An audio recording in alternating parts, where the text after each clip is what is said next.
So yeah, we were on staff, working pretty hard every day, as I kind of hinted, wearing about 400 hats and trying to do the best possible job you could, because you're clearing the planet, so you want to do a good job. You don't want to be a failure at clearing the planet. It just got more and more difficult. My wife did have a baby. Strangely enough, she got pregnant again, and we struggled because we were actually paying a babysitter so that we could go into the org and work for nothing. I don't even know where we got the money from, but eventually it just became like quite intolerable. Then another development came along. It turned out that my wife, who had been a psychiatric nurse, wasn't actually qualified to be on staff and would never be qualified to be on staff until psychiatry was destroyed. So she had to root off staff, and she did this fairly quickly.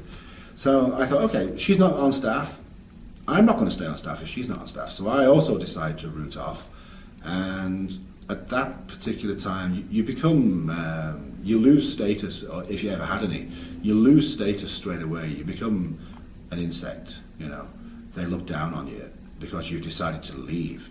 No longer are you following the great purpose of clearing the planet, you've decided to leave. So you're that big, So there's a lot of shit to put up with there.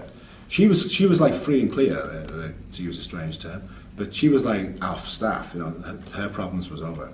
And I tried to follow the staff leaving routing form and leave properly by doing all the security checks and everything else, but nobody was actually willing to do the auditing because it was a waste of time, because I don't even think they counted that as a statistic, and in Scientology statistics are actually everything.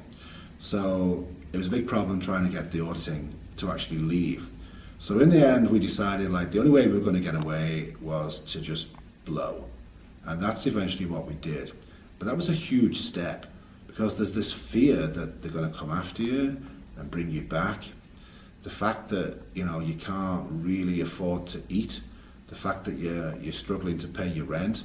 On top of all that, you're actually paying someone else to look after your child so that you can go and work for nothing. Whoa, it doesn't make any sense.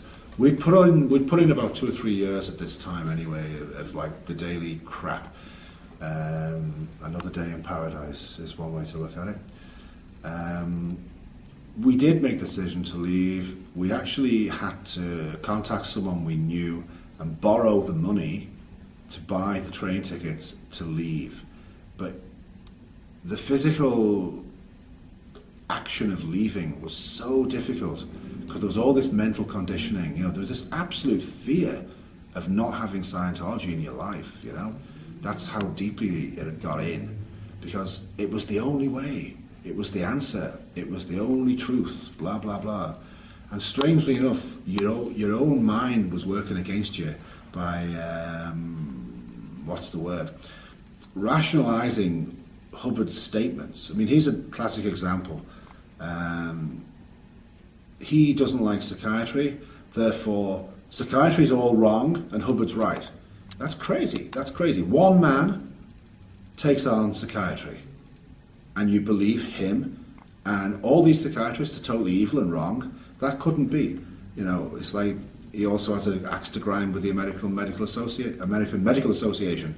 And again, you got people who are doctors and whatever, and their only aim in life is to help people. But Hubbard says no. So that crowd of people again, and that's the depth of the brainwashing. You believe everything that Hubbard says, you believe everything he tells you, and completely ignore bodies like the American Psychiatric Association and the American Medical Association, just to mention two.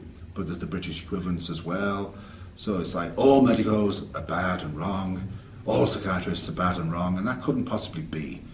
Sure, there's evil ones, there's bad ones in everything. It's like the priests again, I suppose, it's in some ways. So yeah, we finally kind of plucked up the courage, we bought the train tickets and we escaped. And the first few days felt absolutely fantastic. It was just such a great feeling, just to be able to wake up whenever you wanted, to be able to go for a little walk, let's make tea.